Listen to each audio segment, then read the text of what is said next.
Types of lobar collapse. specified. The right lobe of the lung, and it's the left lobe of the lung. The right lobe is further divided into right upper lobe. The red one is the right upper lobe, and the green one is the right middle lobe, and the purple one is the right lower lobe. So the right upper lobe is divided by right lower lobe by a horizontal fissure, which normally usually is at the level of fourth rib anterior. Now this is the first rib, second rib, third rib, and fourth rib. This is the right middle lobe, and it is divided by right lower lobe by oblique fissure. The left lobe is divided into two lobes, and the left upper lobe and the left lower lobe, they are divided by oblique fissure. Right upper lobe collapse. So the collapse will be here. There is a collapsed lung. The upper lobe is collapsed, and it can be any mass. Okay, so collapsed lung, there can be any mass. So the lung is collapsed. This is the horizontal fissure is present here, but it is moved upward. Whenever there is any collapse, the collapse is the fibrotic lung that pulls the fissure towards itself. So the horizontal fissure will be moved towards here. The oblique fissure will move upward. So both of the fissure will move upward in direction of the collapsed lung. Here there is a very important sign that's known as golden S sign. The golden S sign is shown here. That's the reverse golden S sign. Okay. So mainly the thing that is in the right upper lobe collapse. Now see, the volume of the right lung is less than that of the left lung. So there will be volume loss here of the right upper lobe, and the whole lung volume will be lost. The right upper zone will become more dense. That is due to lobar collapse. The volume loss, this volume loss has also displaced the trachea, which is the trachea will be pulled towards the right side. Okay, it will be pulled here, and the horizontal fissure will be pulled upward. The right upper lobe collapse is hardly ever caused by plugging of mucus or foreign body.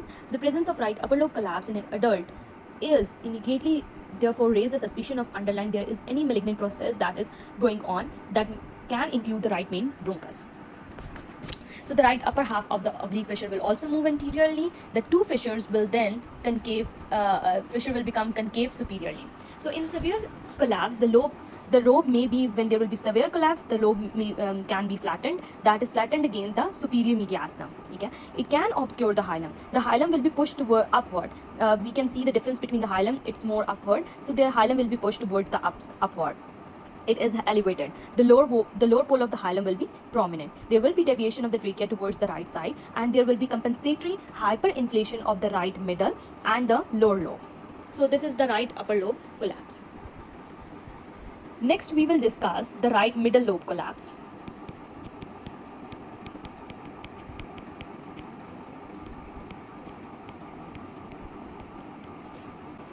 The horizontal fissure will move toward it. So here it's the right lobe, here is the horizontal fissure, and here's the oblique fissure. Now the collapse is occurred here. Here is the collapse. So the horizontal fissure will move here, and oblique fissure will move here, and the horizontal fissure will also move here. Horizontal fissure will move here, oblique fissure will move here. Now the fissure will be like this. They will both move towards the collapse lung. So in right middle lobe collapse, the horizontal fissure and the lower half of the oblique fissure, they will move towards one another. Okay, and the horizontal fissure is tend to be more mobile. So horizontal fissure will be more mobile,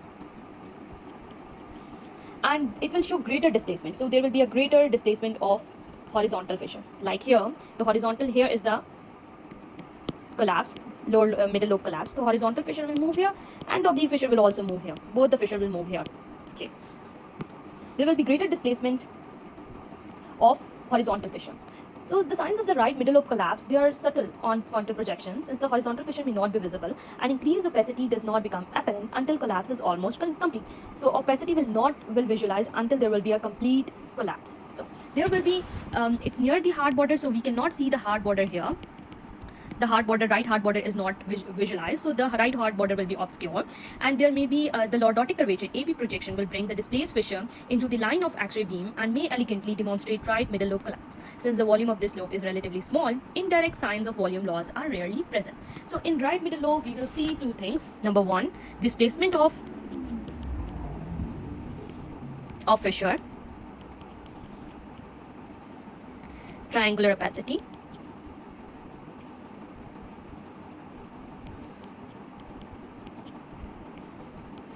heart border obscure. Right heart border obscure.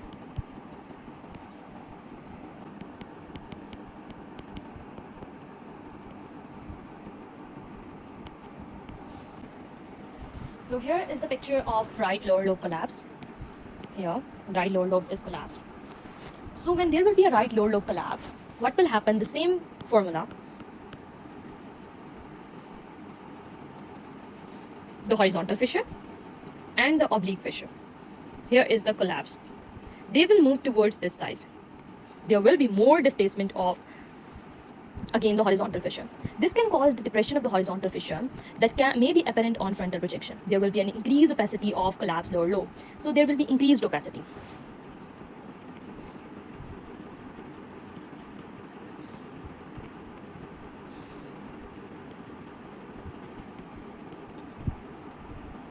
A complete collapse lower lobe may be so small that it flattens and merges with the mediastinum. So here it's showing it is merging with the mediastinum. It's so small that it's merging with the mediastinum. Then, and it's like a wedge shape. Wedge shape.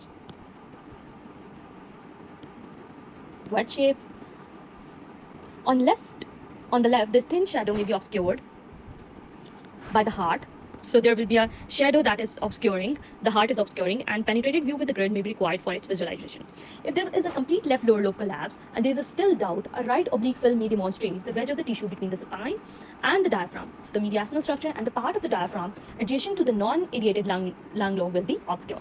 The hilum is usually depressed, so the hilum will move in lower lobe collapse, the hilum will move downward. Okay, it will be depressed and it will be more medially depressed, and the upper lobe there will be hyperinflation of the upper lobe. Hilum depressed. Upper lobe hyperinflated.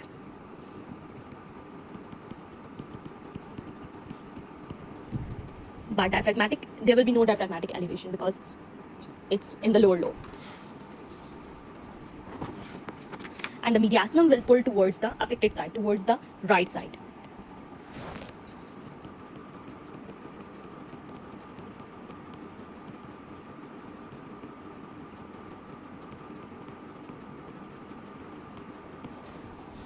Will be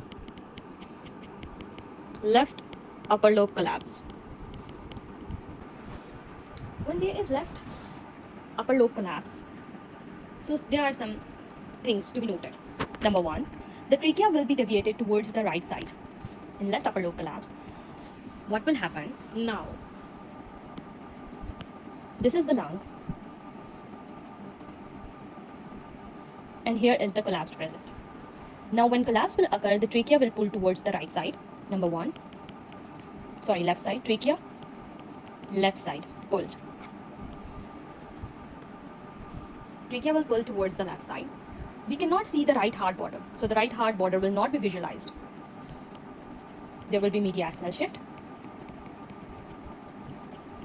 to the affected side, left side. Right heart border not visualized.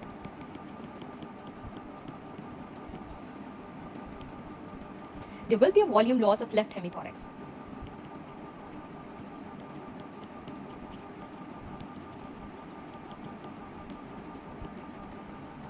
So it is demonstrated like a veil-like appearance or veil-like opacification here, a veil-like opacification of the left hemithorax that obscure the left heart border. And it is the characteristic of left upper lobe. So there will be a characteristic of left upper lobe, a veil sign or a veil-like opacification. There will be a density in the left upper hilum that will be visible. The left lower lobe, the left lower lobe may increase in volume to compensate the volume loss, and there will be another sign that is known as air crescent sign. So a collapsed left upper lobe, it does not produce a sharp outline on a frontal view. There will be an ill-defined hazy opacity that is present in the upper lobe. The opacity is denser near the hilum. So opacity dense near hilum. The pulmonary vessels in the hyperinflated lower lobes are usually visible through the hairs. So the pulmonary vessel will be there will be hyperinflation of the lower lobe.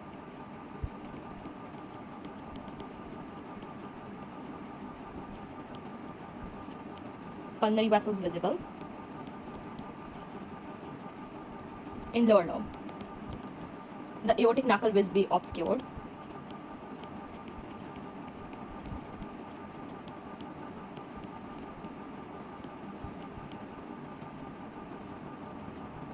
If lingula is involved, then left heart border is obscured.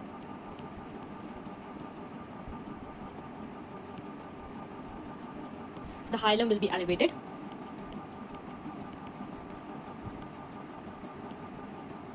Trachea will be shifted towards the left side. Left lower lobe collapse. Here is the picture of the lung. This is the oblique fissure. Whenever there will be the left lower lobe collapse, the oblique fissure will extend from the level of fourth thoracic vertebra posteriorly towards the diaphragm. So what will happen?